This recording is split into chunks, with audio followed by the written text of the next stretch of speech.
My father always said if you're going to do something, do it right. I remember he saw a movie where a guy killed himself in the shower. He was very impressed with that. He kept repeating, he did it there so it'd be easy to clean up.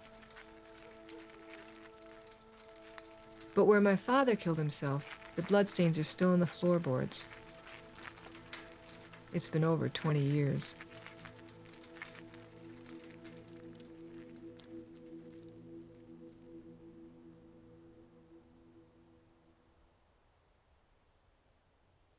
When I was 17 and he was 54, my father went up into the attic and shot himself in the heart.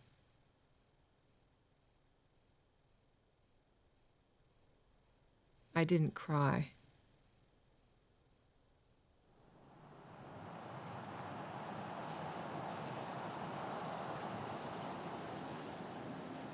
I had a dream right after my father died. I don't remember it, but I woke up laughing and feeling wonderful. And then I remembered about my father. And I thought, how can I be laughing? My father just killed himself.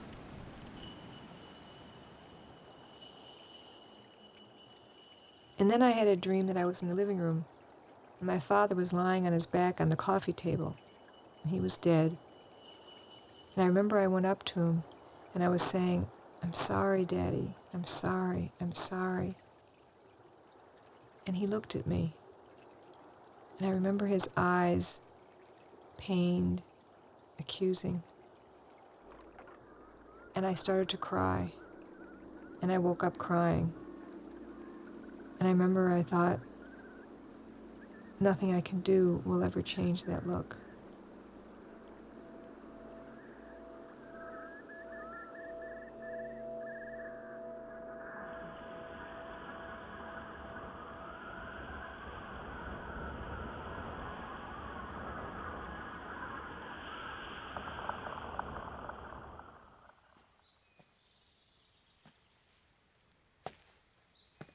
My father didn't approve of tombstones, so my brother and sister and I took his ashes to Virgin Swamp, a wildlife preserve, and scattered him. I wanted it to be a really special day. I wanted to somehow experience him in some way doing that. And I couldn't stay awake. I was just stumbling through I could not keep my eyes open.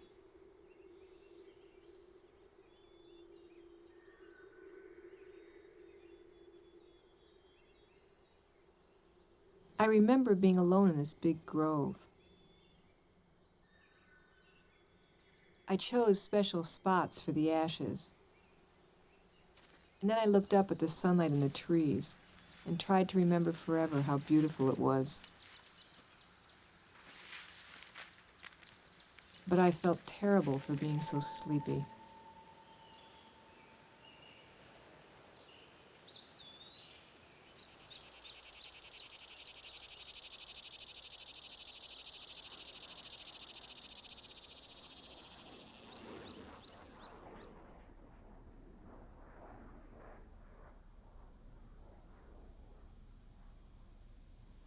I was in awe of my father. He took this picture on the way to the lake, my grandparents' cottage on Lake Ontario.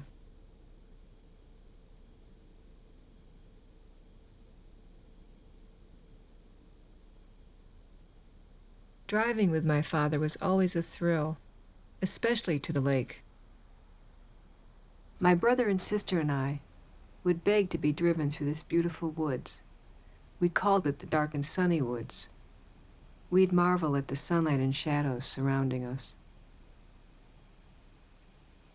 I've always been greatly moved by trees, inspired, comforted.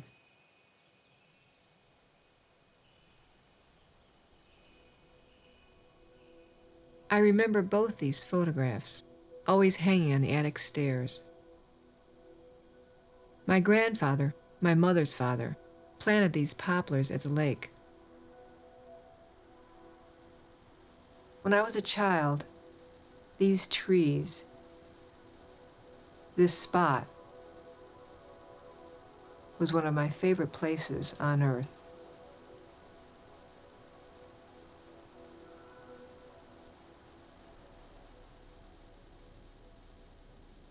At the lake, my father took photographs through his telescope.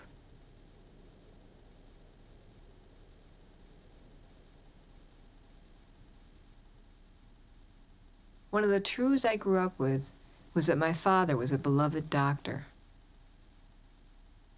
He was an obstetrician gynecologist. When he was operating on a patient once, she died. Her heart stopped beating. My father immediately cut an incision under her rib, slipped his finger in, massaged her heart, and brought her back to life. I remember the excited discussion after that at the dinner table. Did souls exist? Where was hers? Had it left her body? How did it get back in? My father inspired us. He wrote poetry and he filmed home movies.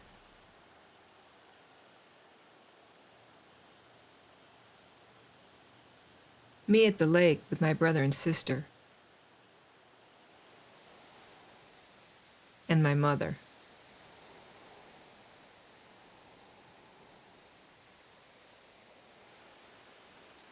I believed my father probed life's mysteries.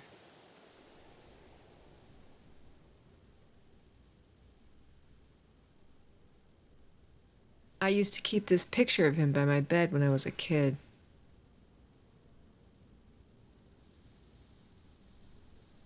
My father and I had not been close. We never had an easy conversation. For 20 years, I didn't talk about my father to anyone. And I was filled with shame because I didn't feel love for him. After 20 years, I started making this film.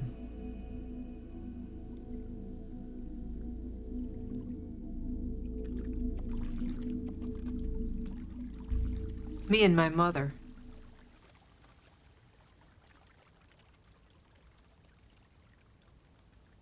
My mother and I were alone with my father the last 5 years of his life.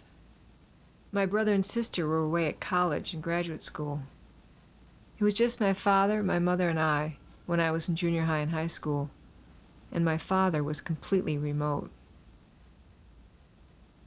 But we didn't talk about it. My mother in Florida.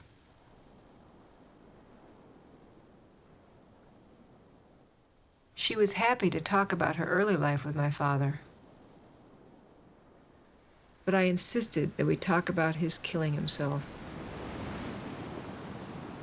You're trying to make up for some bad hours you gave your father. What? I think you're trying to make up for some of those bad hours, which, when you wouldn't speak to him and you wouldn't even stop and say hello.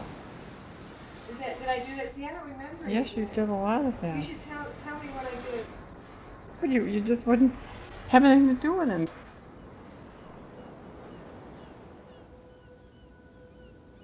That's not how I remember it. It was my father who didn't talk to me.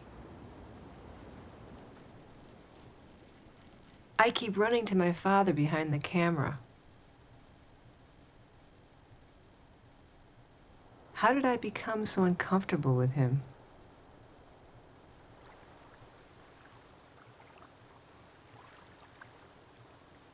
Here I seem to be afraid of him.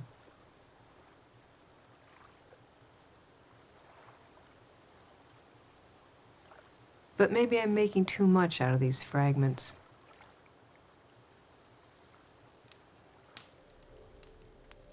My brother Philip and my sister Susan. They're 7 and 5 years older. When I saw these home movies as an adult, for the first time in many years, I felt this sudden, great emptiness, like everything familiar and solid had been yanked away from me. I was in my apartment in New York. I went over to the window and grabbed onto the sill, I looked out at the city and told myself over and over, it's okay. I'm here in New York. I have my own life now. It's okay. I couldn't understand how such idyllic-looking images could be so disturbing. I pored over these movies, trying to find some evidence, some clue. But it eluded me.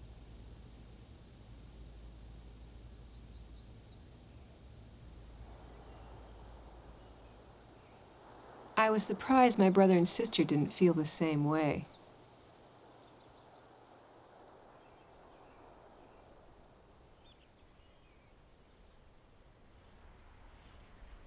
I really loved it when he would come home and say, well, do you want to go poking around today? And, oh yeah, and I'd run up and get the maps and come down and sit in the car and tell him which way to go to a road with an interesting name or a town we hadn't been out to before. He'd spend time with me.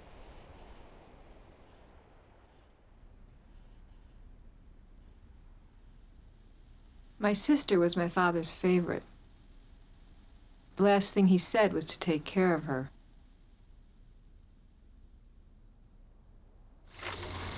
There's Daddy! Isn't he skinny? Is that Mother? Say, is that Mother? Yes. There's Mother! She looks so happy. There's Daddy behind her. Yep. Oh. That's Daddy, is that Sal? Yep. He just looks like a guy. A happy guy with young kids. He was happy then, that's the thing. He just looks like an ordinary guy, doesn't he? Does he? He does look a little spaced out.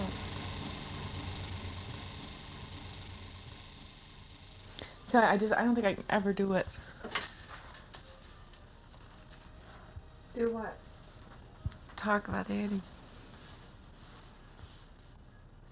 It's too hard to talk about Dad? I mean, I guess I can't put it into words when it comes right down to it.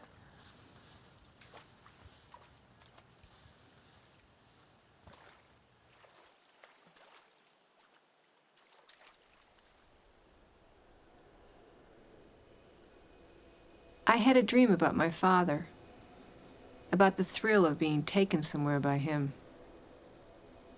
I was standing with my brother and sister. There was gravel as far as we could see. In the distance was a metal handrail, and when we got to it, there were cement stairs leading down into the ground. Being brought there by my father made it significant and exciting. Only recently did I realize how barren the place was.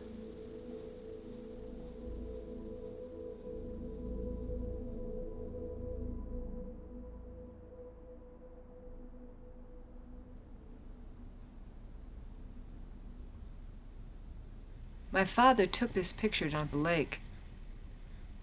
His father, who died before I was born, and my brother. His images go beyond family documents. They seem to me to show the wonder in life.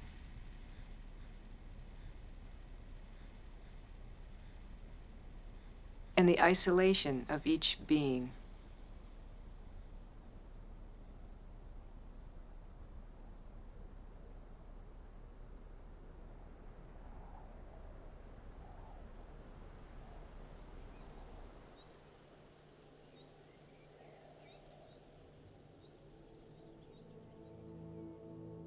One of his poems, read by a friend. Relentlessly, as sinks the lamp of day, huge mountains pass and silent fade away. Giant crags with terror rimmed and bright become but wisps of pain that trail into the night.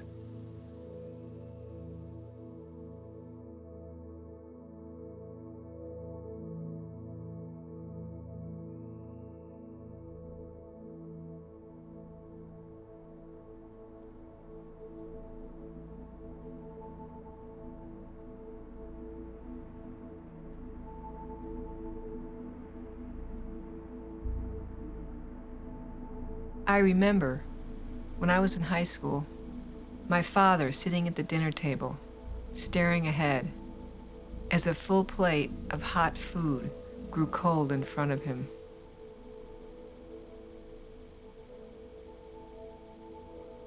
I remember him pounding on the table after he'd had a few martinis, saying people should be put to death when they reach age 65.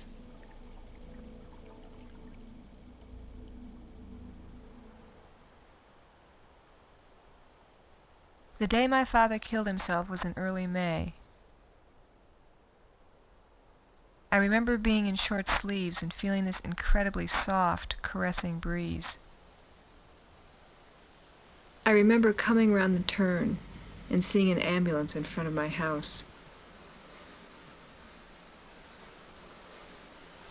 Can you remember that day, Mom? Of course I can remember that day. What do you think? Can you describe it? No, I don't want to describe it.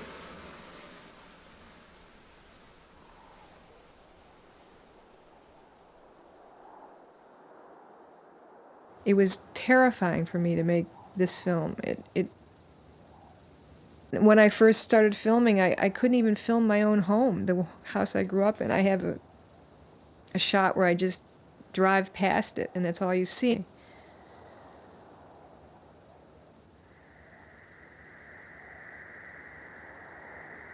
It took me years. Do you remember that day, though? Do I remember it? Are you kidding? I came home from a meeting downtown for the visiting nurse service. And his car was stolen, and I thought, my Lord, he hasn't gone to the office or anything.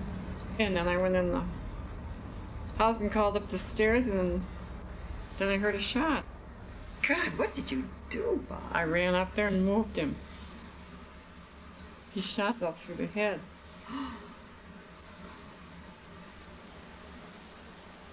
This to his heart. Was it really? You know, you told me that there was blood around the head, that he was shot to the head, but in fact, I was he so shot himself upset in the heart. that I dragged him out because I thought I could revive him. But it wasn't possible at all. And then You think he was really dead then, Bob? well, yes. The doctor told Philip that he shot himself in the most perfect place. He in would the left know. auricle. He knew how to do it. Sure.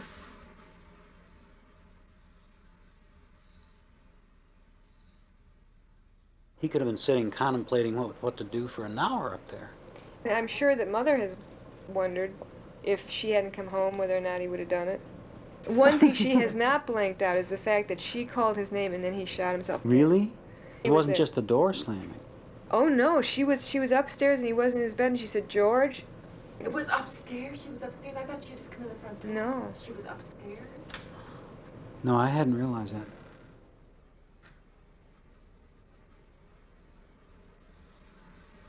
He had the gun. I had had the gun for a long time. It was my father's or something. But you see, he waited around, and just as I walk in the house and call up the stairway, he pops the trigger. Do you feel angry, dude? You must feel angry. No, I didn't feel angry. Or now, I mean afterwards. I mean, I don't mean when. No, I didn't. I never could feel angry toward him. I was angry with him, though I didn't know it at the time. When I started talking about my father, I was filled with righteous anger. I wanted to put my father on trial.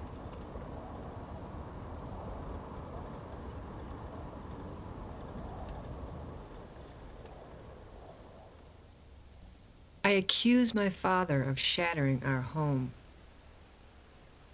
of destroying our sense of worth, of setting himself up as the all-powerful head of our family, and then showing us that death was preferable to life. I accused my father of killing part of me.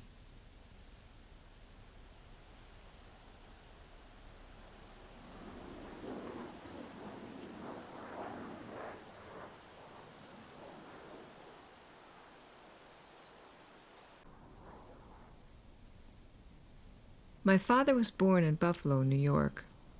He was brought up Catholic. His parents are remembered as lovely people. His father was of German descent. He was quiet and worked as a buyer in a furniture store. His mother's family was Alsatian. She was a lot of fun. His sister told me he used to keep chicken bones in a jar and said he was going to be a doctor when he grew up. We rarely saw his sister. She lived out west, and they didn't correspond much, though they were friendly.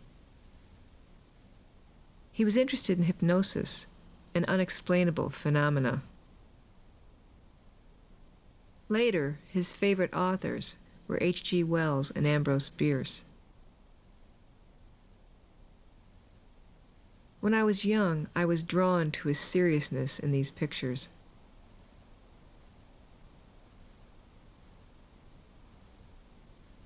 His family moved to Rochester, New York when he was around 11. He lived around the corner from my mother, whose father was a respected neighborhood doctor. In high school, he gave up being a Catholic and became basically an agnostic. Story has it he fell in love with my mother's needs in English class. My mother fell in love with him in the same English class. She admired the confident way he stood up in front of everybody and gave talks. The other truth I grew up with was that he and my mother were very much in love. We often took walks down into the glens and fields, hanging onto each other's hands. Just feeling his arm next to mine would make me excited. Same with him. And it was just all of our lives we were like that. My father and mother went to the university together. My father finished in 3 years, the sooner to get into medical school. They were married during the Depression. They had a small wedding at the lake. Rochester is a white-collar business town, home to Eastman Kodak, Xerox, and a large number of millionaires. Conservative, Republican, a book written about its social set was called Smugtown, USA. My parents wanted to be part of that social set.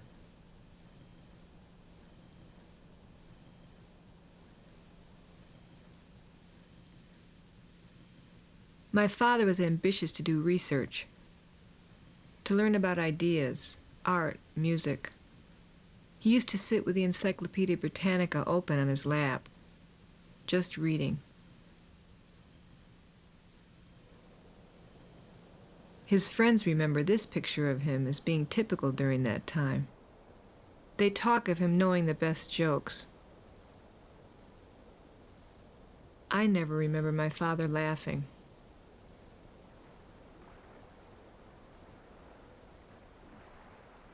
Here's my father's best friend, Bill, a pharmaceutical salesman.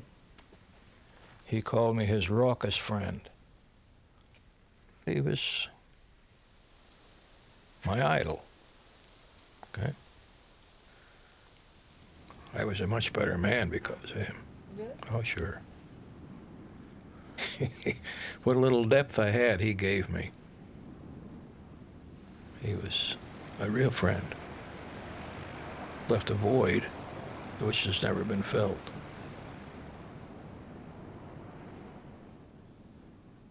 My father had an unusual triple career: teaching at the medical school, seeing patients at the gynecological clinic at the hospital, and doing his own research in a lab he had at the hospital. There is no cure today for premenstrual tension. None. To take vitamins, well, what the hell? Yeah. But your dad had one. They were hormones, byproducts of estrogen, and thought to be inactive. So that's when he started testing them on himself, and he would get a reaction on his skin. And that's when he started to try it on women. He got a reputation for treating these patients. For example, some women get swollen and sore breasts. Some women get taut abdomens. Some women have pain, they can hardly stand it. Premenstrual stress. The only way I got involved with it, Sal, was I had the contacts with the pharmaceutical companies. He and I went all over the country trying to get a damn drug company to market it. We used to go on family picnics with my father's other best friend, Teddy, and his wife, Clara. Teddy was Dutch and owned a fine arts store. Clara was my father's secretary the last 2 years of his life. Of course, his patients all adored him, as they do most doctors, you know, and if they have faith in them, and they had faith in him. Well, he was very kind. Oh yeah, and very understanding. Very understanding. And he didn't care about the money, really. No. If a patient couldn't pay, well, that was okay with him. That man was a good man. And to me, he was a great man. Maybe not to everybody, but he was great to me, for he was a good. Just before he killed himself, my father visited Teddy in his store. Teddy was the last person my father spoke to.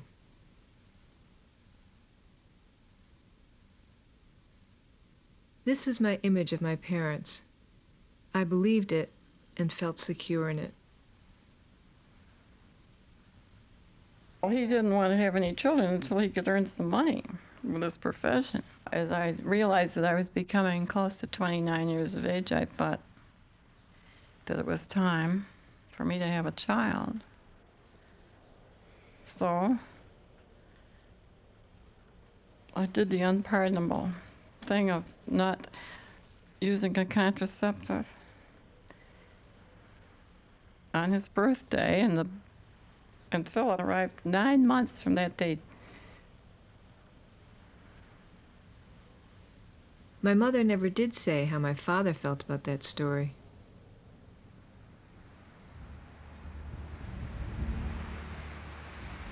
I always felt that your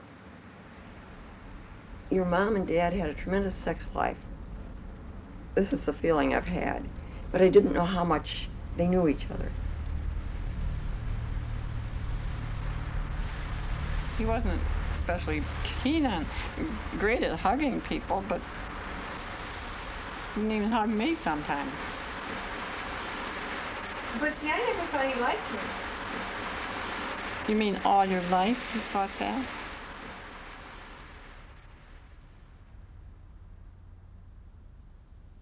I'm not sure.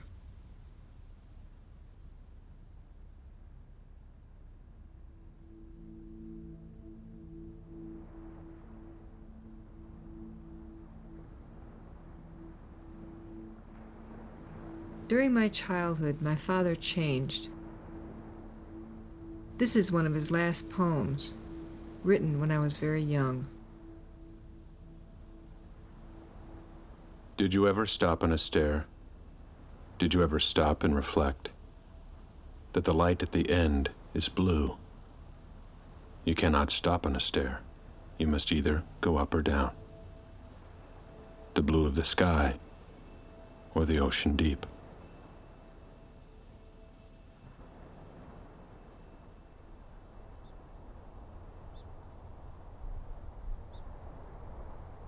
My father's change was gradual, and from what my uncle told me, it started before I was born.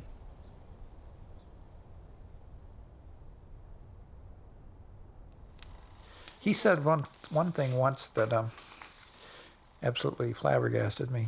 This was when the kids were really pretty young, the two of them. They were yelling at him, and the kids were being unruly as usual, and he said to me, he said, if those kids could, they'd kill me. They were repressing him from doing something. stopping him from doing something. Philip and Susan were angry. And he said, in all seriousness, he loved to make these kind of statements, but he said, if they had the wherewithal, they would kill me now. And I remember we stopped and argued about it for a while. I really didn't think they did. They just wanted to do whatever it was they wanted to do. But he seemed to think that if they'd given their way, they would get rid of the parents.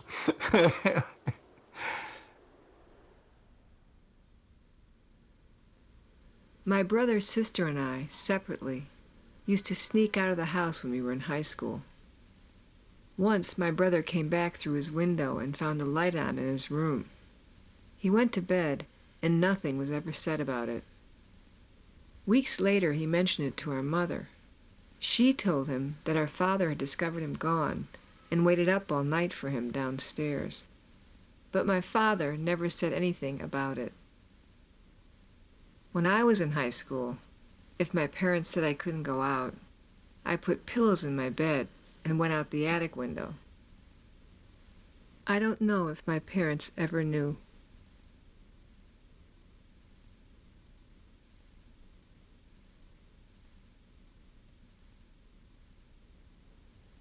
Photos and home movies couldn't tell the whole story. I needed to show what had not been photographed or filmed. I found a house to shoot interiors and actors to play us.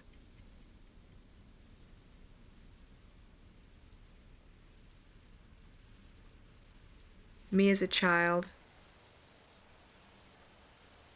my teenage self, even me as an adult.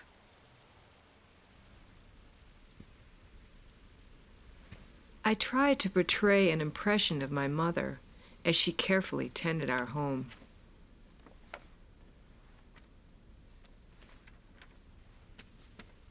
Meeting the man who would play my father was very emotional for me.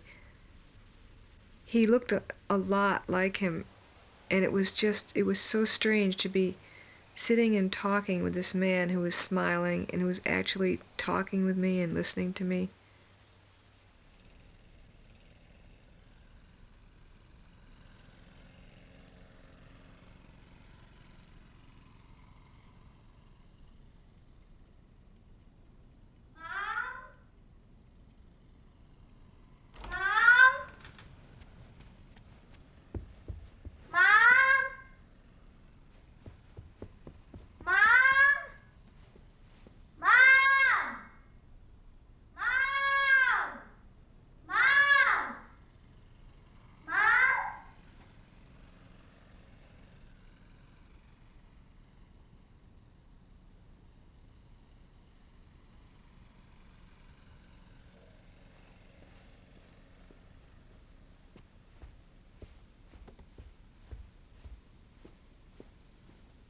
I hadn't realized my father was there.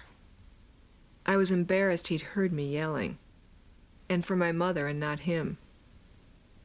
I had revealed the distance between us that I didn't want to admit.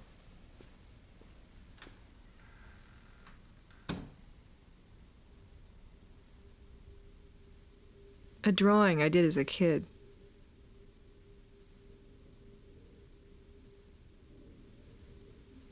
I remember being very involved in rendering the graves.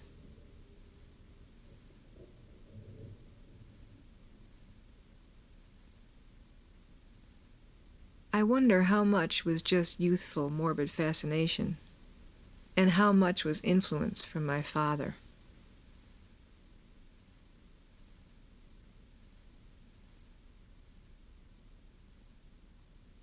When my sister was in high school, she had a spot right in her chin, and she used to poke a pencil and pick at it and look in the mirror and pick at it. And I remember my father saying to her, "You shouldn't touch your lips in public because it means you want to be touching your genitals."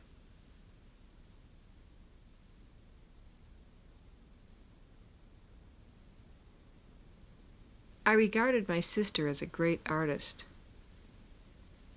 I was thrilled by the energy in her work. She had a boyfriend who played piano sonatas and was kind of wild. I thought he was great, but my father disapproved of him.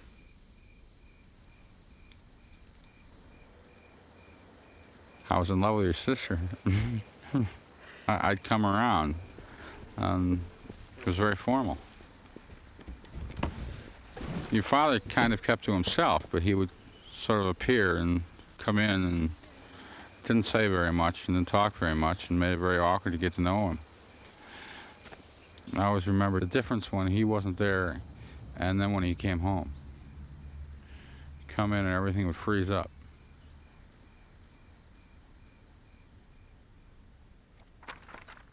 My sister's drawings as art editor of her high school yearbook. Our father was the inspiration for this harassed teacher.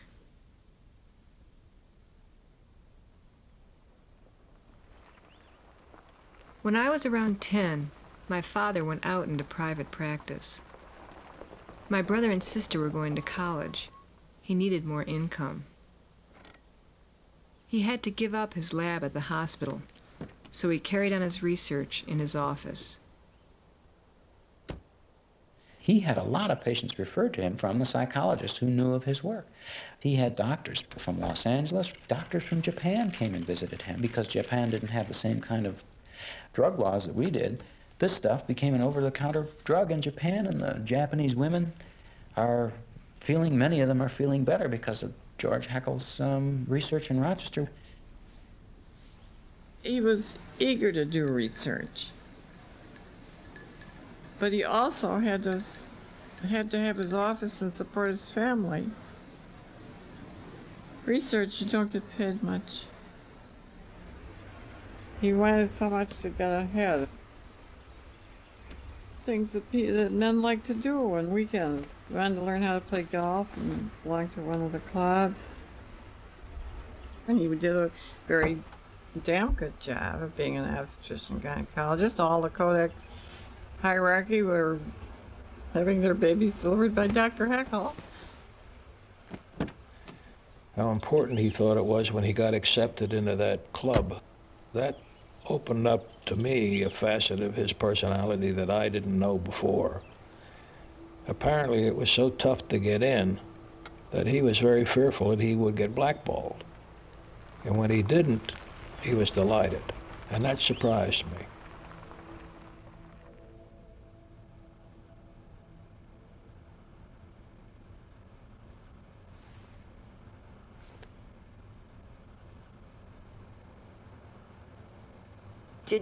You see, I never could quite understand when they were living this image, what had happened to the old Georgie Heck?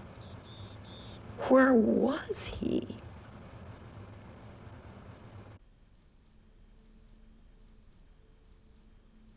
When I turned 13, my sister went to college and was a debutante.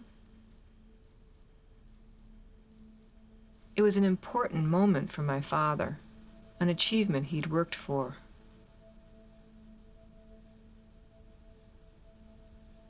I missed my sister. My brother and I had not yet become friends. The house livened up when my sister came home.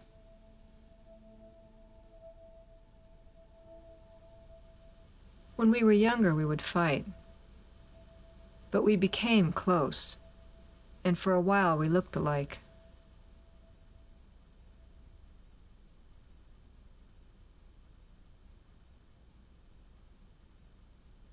Despite the age difference, she treated me pretty equally, and we shared practically everything.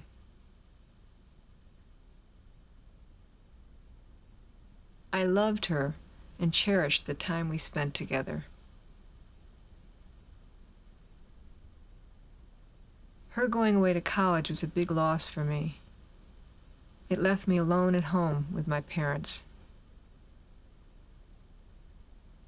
There was a neighbor that kids, including myself, used to ring the doorbell and run away and that sort of thing.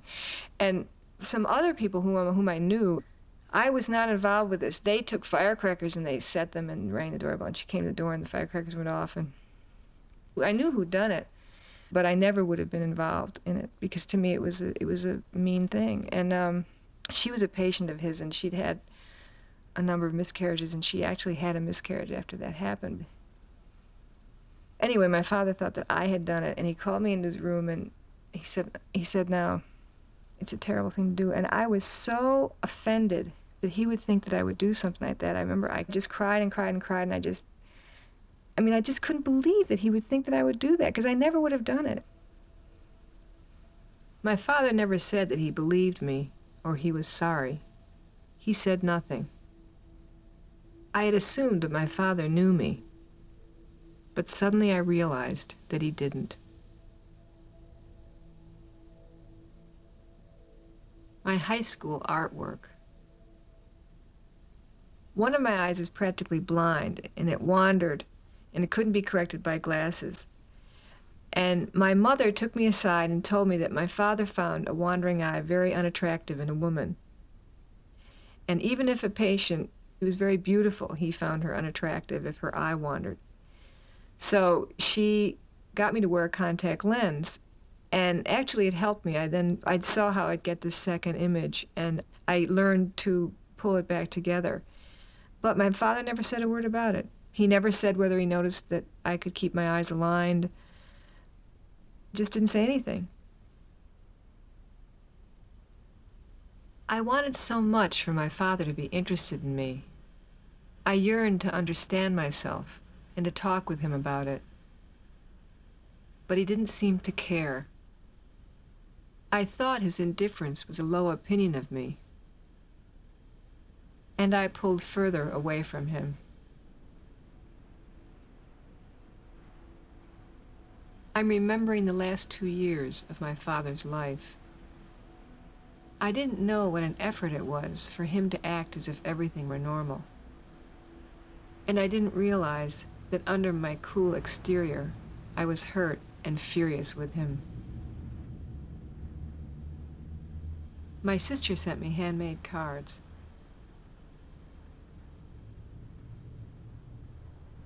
Her work astonished me. It was so strong. Each new piece opened a world to me.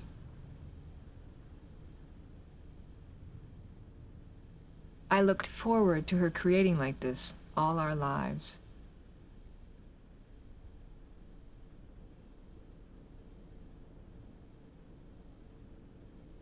One of her self-portraits. My sister called home one day to say she was going to marry the man she'd been seeing, who ran a restaurant in the town where her college was. I liked him. He was warm and funny. But to my father, he wasn't an appropriate husband for my sister. I had been double dating with Susan and Irving was a lot of fun to be with. I was feeling down because of girl problems, and I just made a comment. I said, "Oh, I don't know, I may just go and see Irving." And his reaction was, "If you have anything to do with Irving Weiss, I will disinherit you." And it was a very savage tone of voice. And I don't think I'd really heard it before. It was not until then that I realized the depth and strength of his antipathy toward Irving. The idea of a Jewish son-in-law didn't please her father very much, and especially when it ran a little delicatessen store or something. He thought he should go down and talk to them, say, "Why is my daughter going around with somebody who, from the town?" He couldn't take the time to go down there, so I went. I talked to him by himself, and I talked to Susan by himself, and I talked to Skidmore Hierarchy by myself. Went back and reported it all to George, and it was so ridiculous. I mean, that was maybe one of the beginning things that was beginning to turn me off a little bit.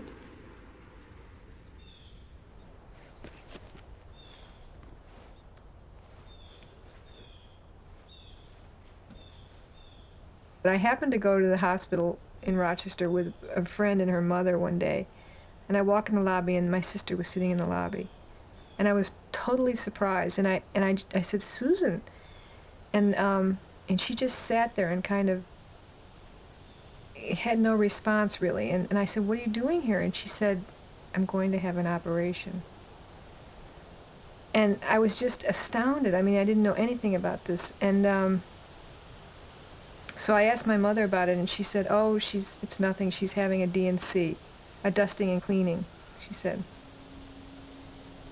But then my sister told me that her period had been late. She told my mother, and my mother told my father, and my father arranged, without saying a word to her, he arranged for her to have a D&C. A self-portrait she did at the time. My mother told my sister that she hadn't been pregnant, but my sister didn't believe it. My father didn't say anything to my sister. The only thing Daddy ever really told me about my boyfriend that he couldn't stand and it affected his life was once at the dinner table when he said, "Your taste befuddles me." And everything else, nothing else did he ever really communicate to me. He talked to other people about it, but not to me. So I just can't do it now. I can't.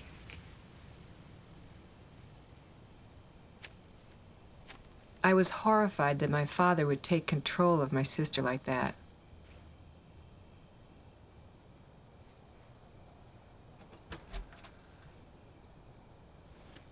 I was ashamed of his prejudice. And I think I became afraid of him.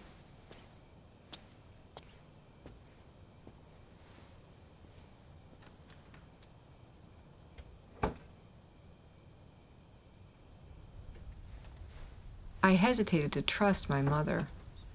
She just went along with my father. He was having difficulties in his office. In that, he had a lot of middle-aged women in menopause, these awful old bitches in the menopausal periods, describing their symptoms to him all the time. I don't think that helped him much.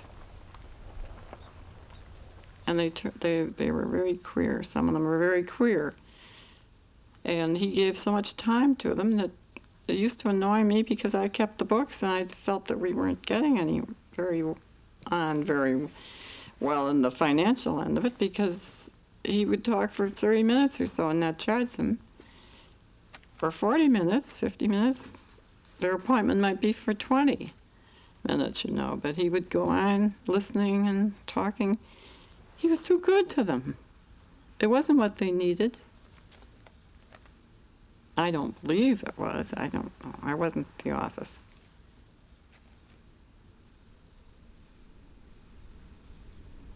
When I first started working for him, why, he ate his lunch in his office, but he started going over to the townhouse for lunch. And first, I don't think he drank, but after a while, he did have a cocktail. And he'd come back and he would be a little bit rattled. He never admitted that he was ill or anything, but you could see he was, that he had these periods. Then he kept getting worse, and he kept not coming into the office a lot. He got mixed up with what way to go, like we all do. Well, he said one time that after he started going to the psychiatrist, that he went back over all the things he did wrong in his life, all his mistakes, all through his whole life. He went back and he says, "This is awful." It made him feel worse, of course, to do that. He went to Florida with your mother, and when they came back, I said, "Did you have a good time?" He said, "Well, you can't get away from yourself." He would not go to a psychiatrist. And when he did go to a psychiatrist, it didn't help him. My mother told me not to tell anyone my father was depressed. I wasn't about to. I was trying to separate myself from my parents. Well, I think I had an awful lot to deal with myself, and that's maybe I've let you down sometimes. Because I didn't like to have him attacked by you. I didn't like to have him being attacked by you in any way. I don't remember attacking my father. We hardly spoke.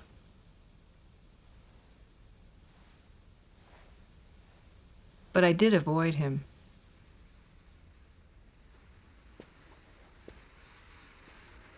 I couldn't seem to make you think that you should show him a little love, you know? You wouldn't do it.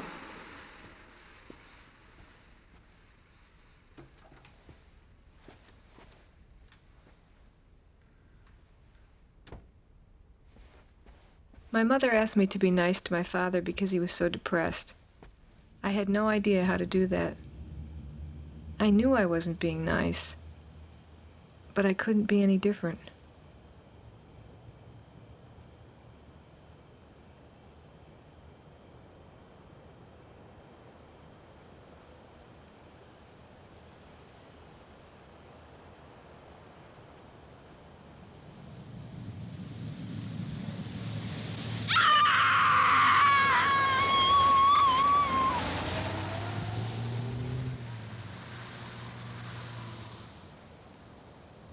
I was going to go bowling with my friends, and I didn't even really care that much about bowling, but I was going with a bunch of friends. And my father said, I want you to come to a concert with me tonight. And I said, no, I'm going bowling with my friends. And I refused to go to the concert with him. And I've never seen him ever in my whole life get as angry as he got. His eyes literally, you could see the whites all around his eyes. And he just got shaking, and he just said, you ungrateful wretch.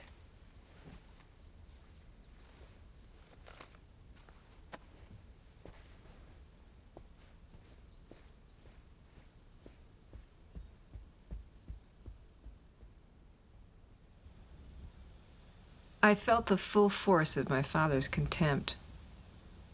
But I had the strangest feeling that he'd lost. He'd stooped to name-calling. I felt a stubborn righteousness, but I didn't feel hurt. I had hardened myself toward him.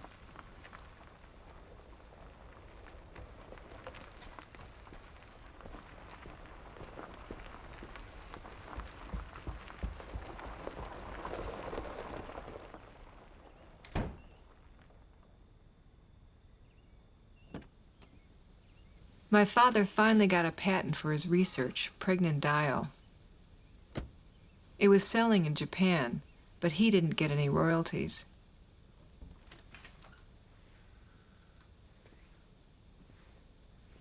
He was trying to market it in the U.S.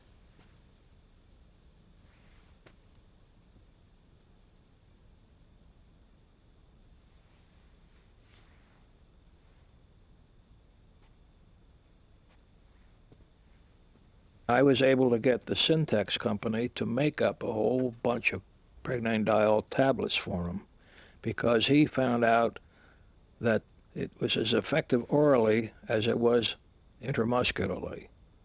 But the pharmaceutical companies,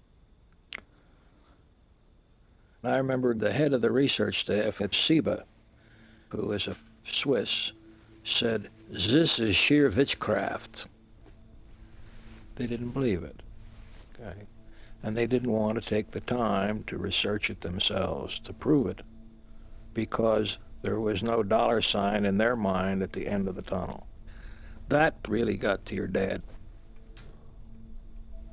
And I guess it did crush him. No question about that.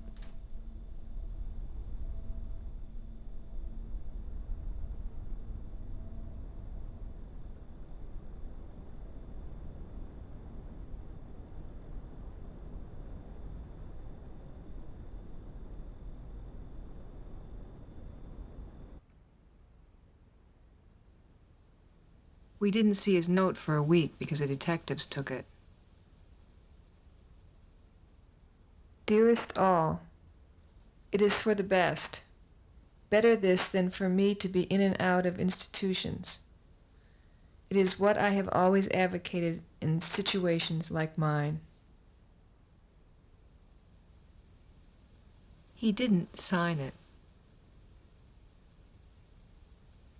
My brother and sister came home. You know, it totally wasn't unexpected to me, and in a way, I look back on it, and in a way I think, my God, it is a relief.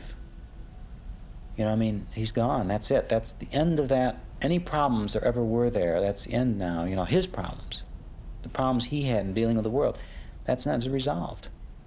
May not be a totally satisfactory resolution, I suppose, from anybody's point of view, but I was thinking of it, it's a resolved problem. I probably was very problem-oriented. I mean, it's almost like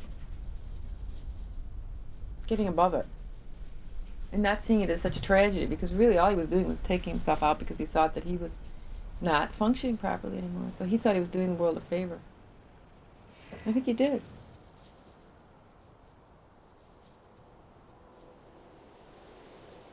Afterwards, we had a, well, this is a strange thing to do, but we did have a party afterwards. Was it on the same day as his death? No, it was later on. We had a party.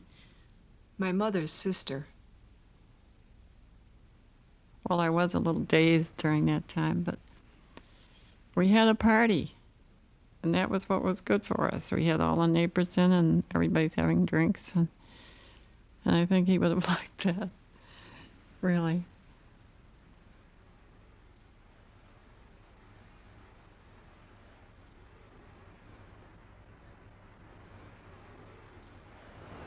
I remember you came home from the funeral and you came in the house and you plopped down in a chair and you said, "Somebody get me a drink."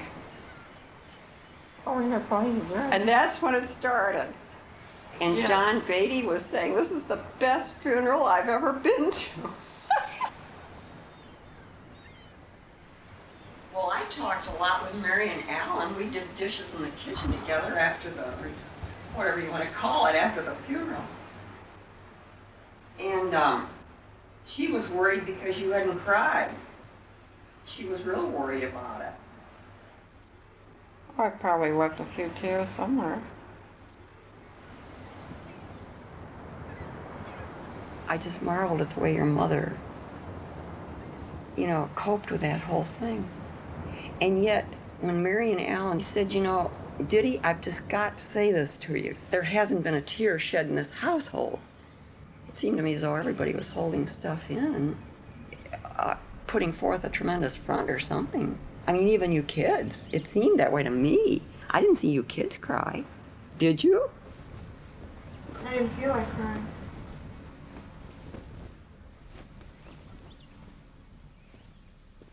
Except in my dream right afterwards, I didn't cry about my father. I remember thinking, I have to act like I'm sad about my father's suicide. But I didn't feel anything. I regarded myself as a monster, and I got sick with mononucleosis.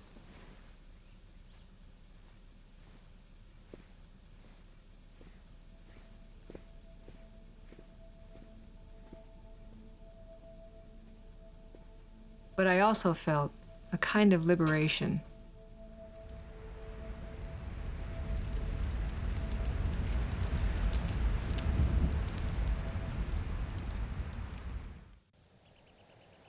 We scattered. Well, I had to get out of the house as fast as possible. I knew that. I knew I couldn't get long. But there are many, many times when I wished I had a man. My brother went back to graduate school in Texas. My sister went to Italy. And I went to college in Boston, which I loved. But often, especially in the mornings, I'd feel this profound emptiness I'd wonder how I could ever carry on a normal life in the face of such a feeling.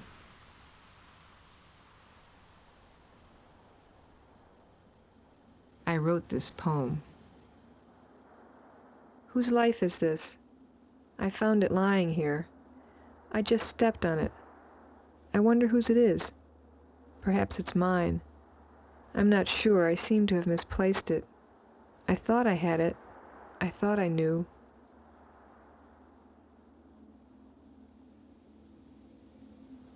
I buried these feelings. But once I told a friend what my father's advice about not touching your lips, because it meant you want to be touching your genitals. And she said to me, "So what?"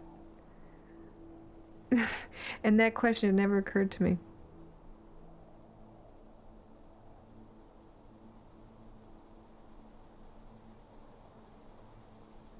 My sister's artwork.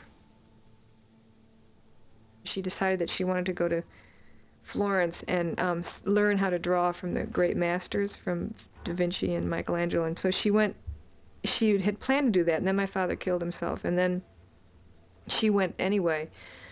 And she lived in Italy for about a year, and she was living on very little money. She would live in a place with no heat, to save money. And she drew every day. She went to the museums and copied work. And then something happened, and she got sick, and my mother sent her a ticket, and so she came home. She said something snapped in her brain. Her self-portraits. She told me she didn't feel anything anymore. We no longer talked like we used to.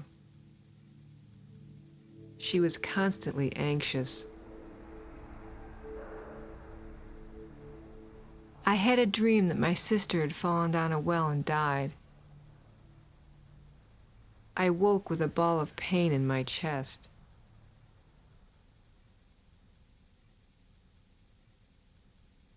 I finally realized it was a dream, but in a way I had lost her. She was no longer the self-confident, strong sister I remembered.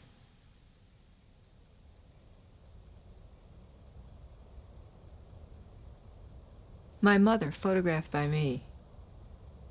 We tried to be close, but I'd find myself yelling at her. I didn't want to be so angry, but our old contention about who I was and who she wanted me to be was fueled by a new bitterness.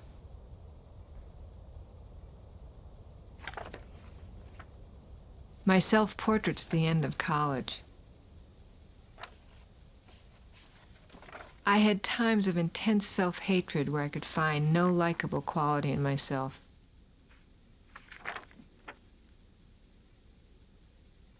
I felt I didn't deserve to be alive.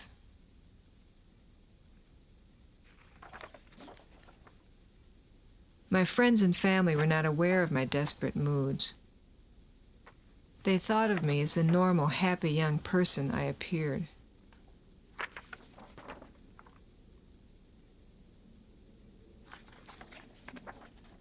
I thought I successfully hid my distress.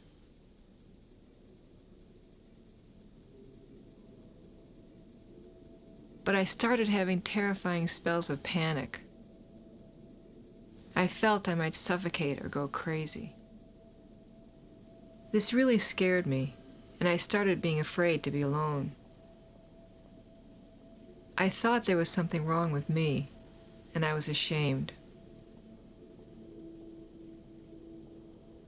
I didn't admit any of this to anyone, but one time, a stranger on the street told me I looked lost and sad.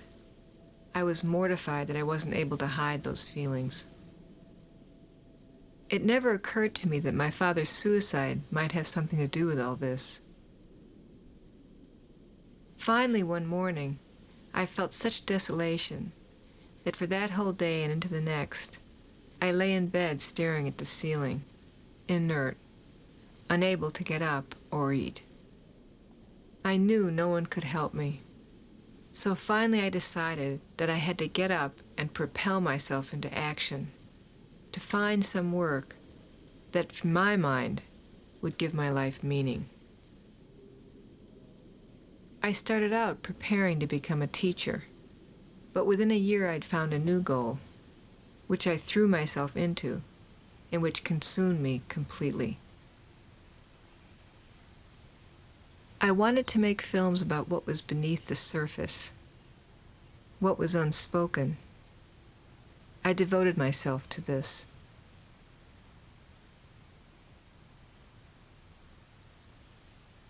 If somebody ever asked me what my father died of, I'd say he killed himself, and then I'd laugh after I said it. This nervous laugh. I thought I was uncomfortable for the other person. I'd assure them that it was all right. I really believed it was all right. I wasn't aware that I had any feelings about it. I didn't share any of this with my family. I only saw them at occasional holidays. My brother had gotten married, had a son, and become a professor of geology. Once I got a few drinks in me, there was something interesting to talk about in terms of the family. I mean, I had an interesting family. My father committed suicide. My sisters are both very artistic, and one's a sort of an artist in Rochester, and my other one is making films in New York City. I started shooting a film about my sister in her garden, about how she threw out all her paintings and burned all her poems, how she became a temporary secretary, and how she still paints a little bit. This is of me.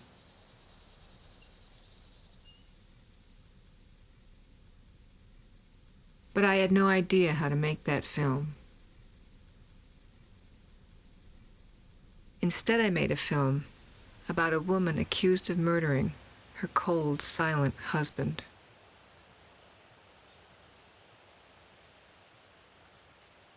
I didn't realize until much later how both films could be about coming to terms with my father.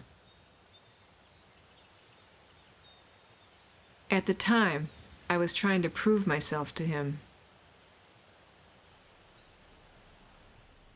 My sister's self-portraits. My mother wanted to check my sister into the psychiatric hospital. This was because my sister had asked the people living in our old house if she could go up in the attic where our father had died and sit for a while. I thought it was a reasonable request, and I was horrified that our mother would propose such a drastic action. I became more distant from my mother after that. My sister decided she wanted a child, even if she weren't married, but she had 2 miscarriages. I was content with my little family of the man I lived with. My brother and his wife by now had a second child, a daughter, and my sister-in-law, who'd been depressed and on medication after the first birth, had another worse bout of depression and was hospitalized and put on more medication.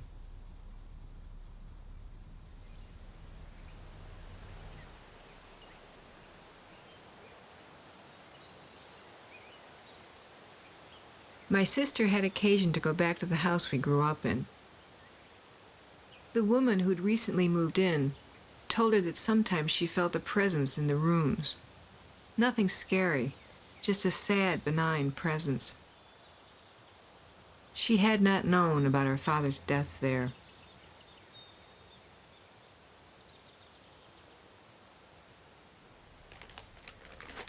My film about the accused woman was extraordinarily successful.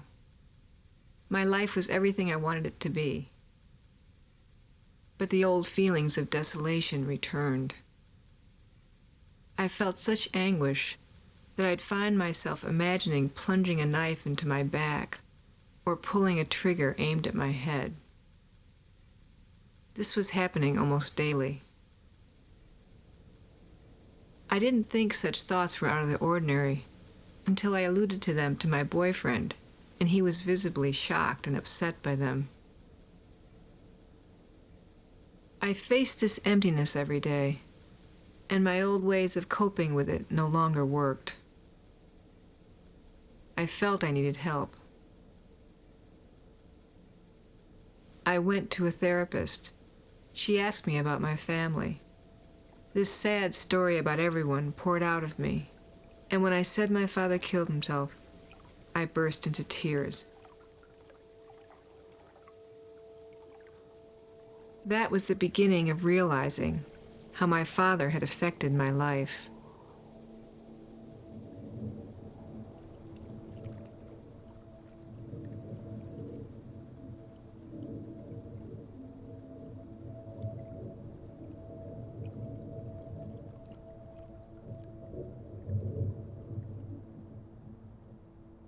I had a dream where I saw a man with a rubber glove pulled over his face. I knew it was my father by the way he had his hand in his pocket. I was limp with fear.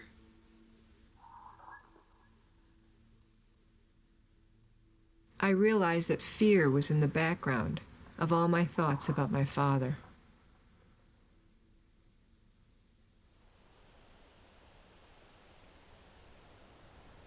I started shooting this film.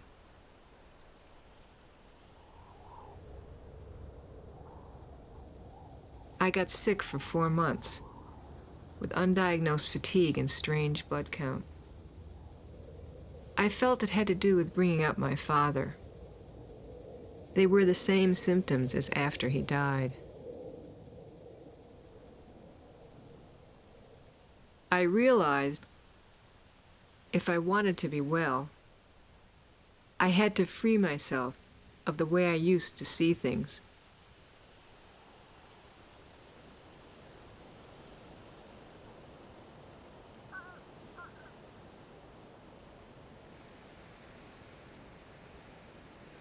And then I envisioned the dinner table, and where my father was sitting was this column of this black smoke, this column of dark. And I remember thinking to myself, it doesn't matter, you don't have to feel, you can be happy, even though this person is like this. You don't have to take on their pain, you can feel good, you can be happy. That was the beginning of my releasing myself from these images of stabbing myself or shooting myself in the head.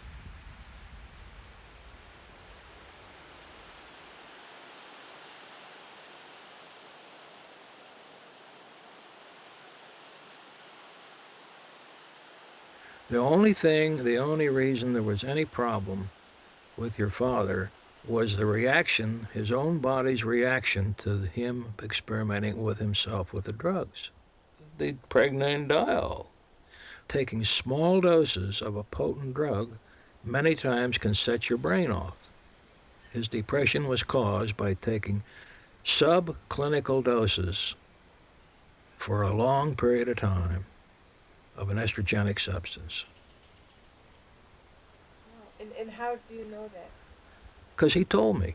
He knew he was doing it? I told you that he knew. We talked about it. This is complete news to me, I want you to know. I was surprised how hard it was for me to accept that. It was so unfamiliar to feel that I had no part in his suicide.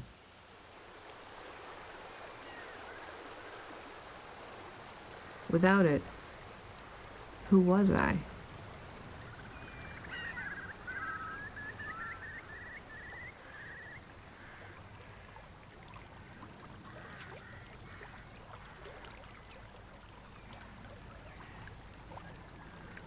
I called my sister.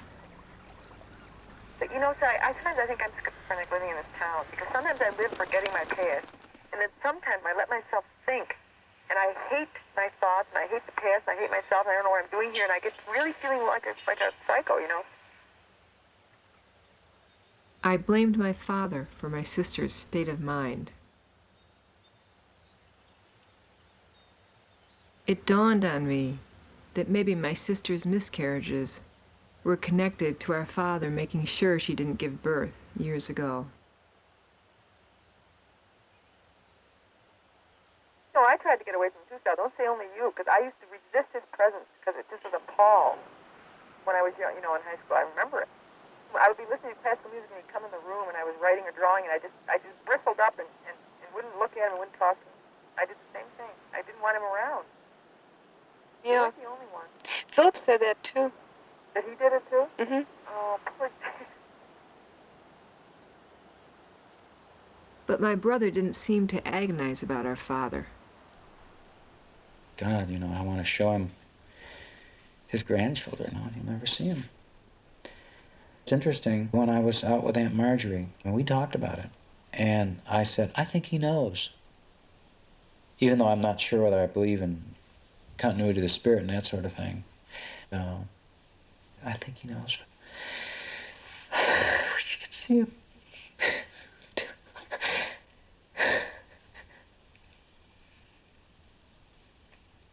This is the most I've ever cried over it. Really? Yes. I've driven along. It's sort of a happy cry. And the things that people say about the house, that they have a feeling of a friendly spirit. I like to think he knows. I don't know whether he does or not. And Marjorie thought it was a wonderful thought. And I was just being, helpful. Basically saying, I think he knows. Because maybe he does. It's impossible to be in love with somebody who doesn't know where you are, doesn't speak to you or look at you or anything. That last year was so hideous. He gave more to his patients than he did to me. Well, you were there. You had a hard time communicating with me. I wish she'd said that to me at the time. I wouldn't have been alone with those feelings. But my mother didn't know how to deal with my father's state of mind. She just expected him to shape up. But I had a feeling the thing was going to come to a head sooner or later. So you sort of almost expected that he might kill himself? Sometime, anytime. The sooner the better, actually, was the way I really felt. That's the terrible truth about living with a depressed person. You want them gone.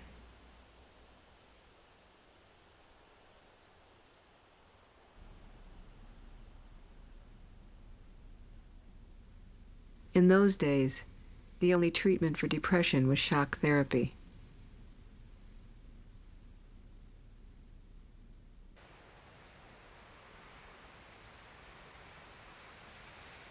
No one ever went back there. We never went back to the swamp to visit him.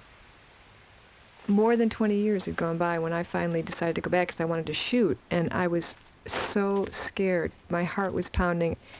I didn't know where we had actually scattered the ashes, so I went into the main path, and I just went a little ways in, and I was absolutely struck by how it was very peaceful and very warm and just wonderful there.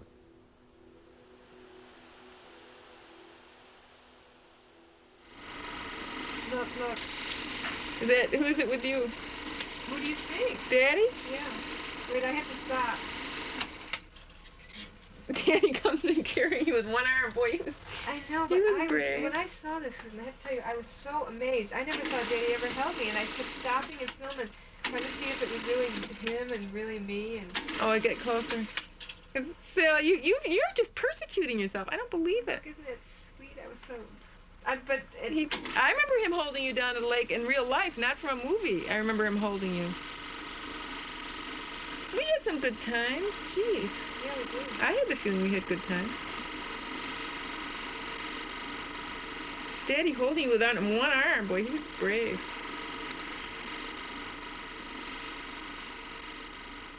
I just couldn't get enough of that image. Daddy holding me so trusting and content with him. It wasn't at all what I remembered.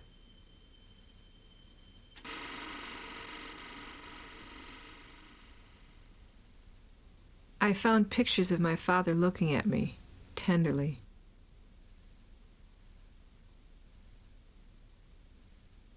I felt I was seeing this for the first time.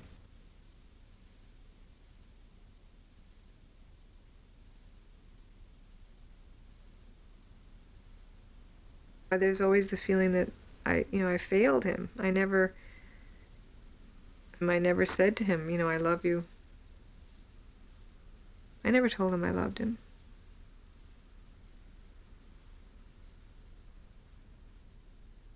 The father that I experienced probably for about 10 years or more of my life was someone who was hard, was hard to be with, and I didn't feel love for that person. Now, years later, I realized that I loved him really, really to the point of idolization, and that I, dealt with his change or his distance by, just being more, just protecting myself or something. Because basically I had lost him way before.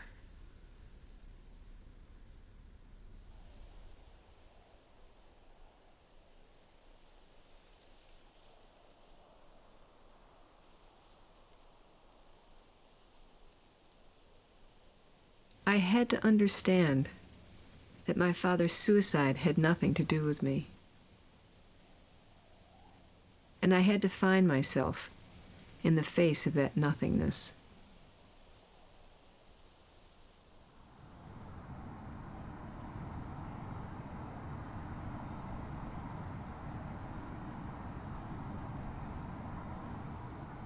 You remember this weekend? You and I went to New York for a Easter vacation, and I was hoping we'd have a whole week by ourselves, and all of a sudden, he came down. He decided to come down. There was a medical meeting in OB, and he was going to come down and attend that meeting, and he did that. Then after that, you had to go to school, didn't you? And we went out to Bill Thawley's house in New Jersey, and what a night. Bill said, you've got to go into a hospital and get some treatment, and you better do it down here rather than up home. There's a good place right near here. Nobody in Rochester would know where you were. I certainly wouldn't tell him. But there would be some guessing, of course. You couldn't talk to him. You couldn't get through to him. Then he'd have moments when you could. The four of us got in the car, and we got almost to the door of New York Hospital when he said, no, turn around, take me home, take me back to your place. We turn around and go back. It was about as emotionally a disturbing thing to me as I've ever had. He was not going to go in any hospital, any psychiatric hospital. Oh, what a night. I went to bed, and they kept on talking all night. He was bellowing around and raising all kinds of hell, your poor mother. The upshot was he didn't go. He wanted to be back there. He had to deliver some more babies. He had to be there. That was the way he was. He wanted to do everything right and everything at once, and he wasn't fit for it. That was his whole problem. Terrible problem to have. I just can't think of it without crying.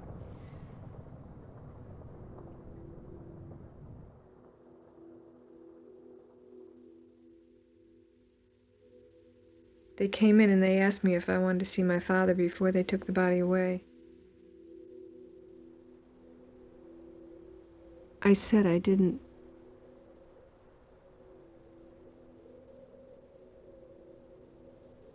But I really wanted to see him.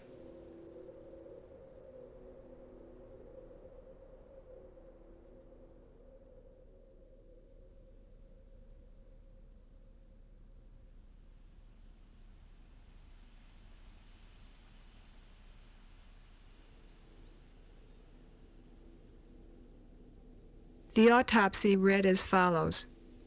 The left ventricle has been completely shattered by a bullet, and no landmarks as such of the interior surface of the heart itself can be identified.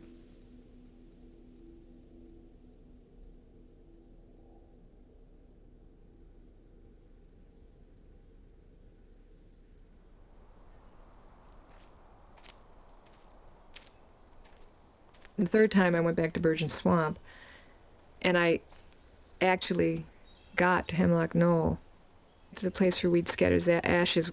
I didn't remember what it looked like, but as soon as I walked up to it, I just burst out crying, and I just cried and sobbed and sobbed.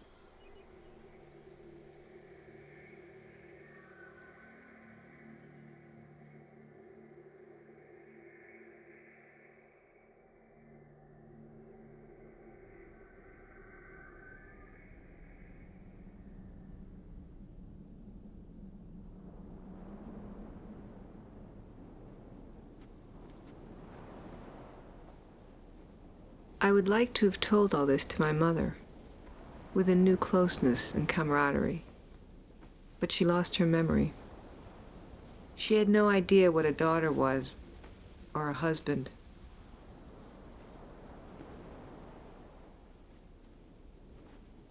She had entered a world where communication was not with words. I had to trust that she could feel the difference. And maybe that was the only way I could reach out to her, without words.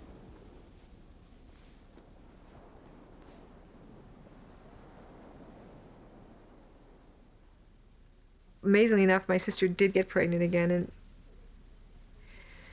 at 5 months, the baby started to come, and they sewed up her cervix to keep the baby in.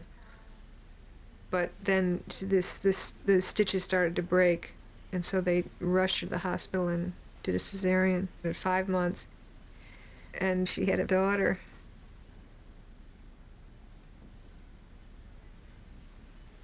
She weighed 2 pounds at birth. This is 6 weeks after her birth.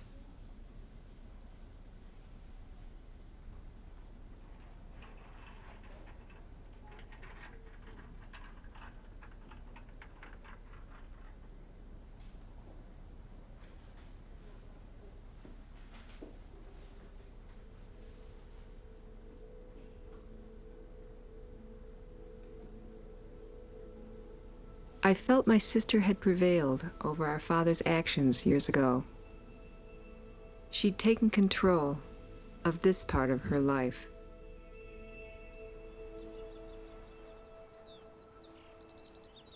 I always thought my sister was a lucky one. Our father's last words were for her. Take care of Susan. I never realized what a burden those words might be. Feeling outside of his affection, I didn't have much to lose. I could risk accusing him and being angry. And that ultimately freed me from the horror.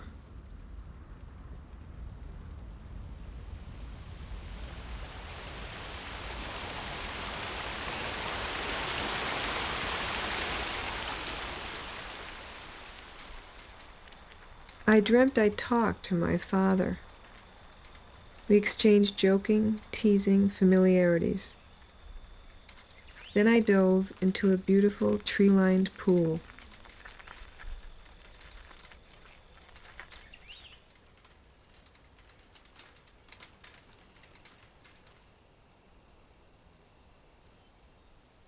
Did you ever stop on a stair? Did you ever stop and reflect that the light at the end is blue? You cannot stop on a stair. You must either go up or down, the blue of the sky or the ocean deep.